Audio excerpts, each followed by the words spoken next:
kunga Scam Media. Aho no munsi nagize akazi kenshi aho nagiye mpona n'abagiye batandukanye, none kuno mugoroba ntwanye n'undi muri der.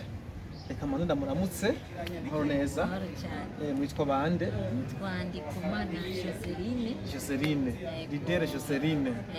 Okay, narumvise mino misi ko hari business uriko urakora cyane, ni business iyihe? Je business nako ndakora ni ya Royal Q. Royal Q ni business numva mino misi ya shushe cyane ahantu hose ncandi kumbaza, numva Royal Q wayitanguye ryari, wibona gute? Jewe nayitanguye mu mwaka nyene kuva mu kwezi kwa gatandatu. Jewe rero aho ngeze mbona ari ibintu by'amavuta kabisa. Wewe ubu nta scam? Oya, je nta niyo nigeze. Nta niyo wigeze? By'uburofa naravyumva nkumva umenga ko batumwanya, ariko Royal yajihageze.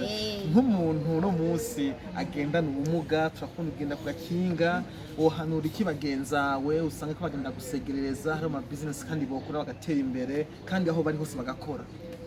Jewe nk'umunsi jenda umurida nkora muri Royal Q, nkaba ndiko ndatumira abandi.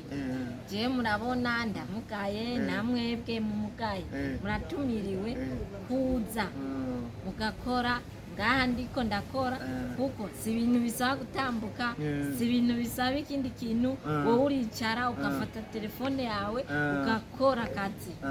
None woshobora gutanga inimero yawe kugira ngo abagukeneye baze bakuronye nka Lidere Jose kugira ngo